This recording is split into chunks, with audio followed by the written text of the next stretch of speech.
kan thleng le ta chuan zelila Bethlehem dai hun so vani te zai rem na o nang Bethlehem ka vangai tak che i tang sunga shuai tu ar sieng su cha pin karon zong zelang se lal piana lei bun tom be chu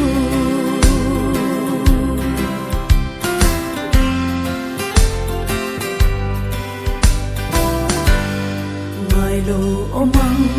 mo chu hun chu kala siang a loi la kai sar la lai ni tla sam vel doya kala long chape oh nang Bethlehem ka vangai tak che i tang sunga shuai tu ar sieng su cha pin karon zong zelang se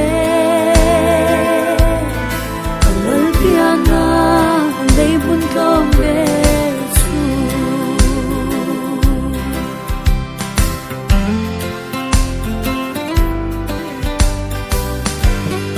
ang khir te u angel te u in lom lai lali so alo theng tar thei fa te him na parang kan lom ve a oh nang Bethlehem ka vangai tak che i tang sunga shuai tu ar sieng chu cha pin karon zong zelang se kalal piana lei bun tom be chu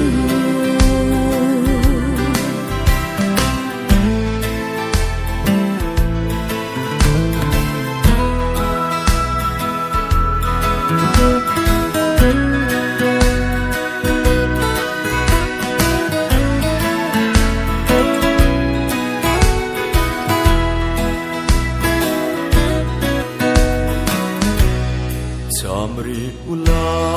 peramute mun kho har kal san su lungai lo na arsipia ram nuama tuan kan len sa to an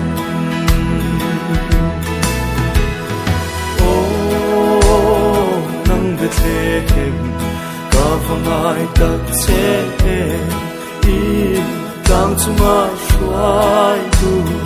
ar sieng chu cha tin karon zong zelang che kalal piana lei bun tlom be chu oh nang Bethlehem ka vangai tak che i tang chunga shuai tu ar sieng chu